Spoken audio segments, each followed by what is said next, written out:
أعوذ بالله من الشيطان الرجيم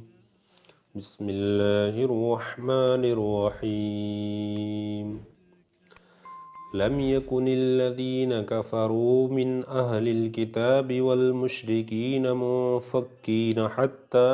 تأتيهم البينة رسول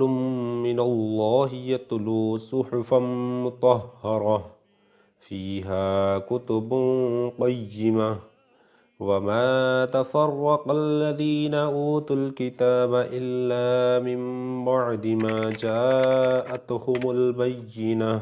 وما أمروا إلا ليعبدوا الله مخلصين له الدين حنفاء ويقيموا الصلاة ويؤتوا الزكاة وذلك دين القيمة صدق الله العظيم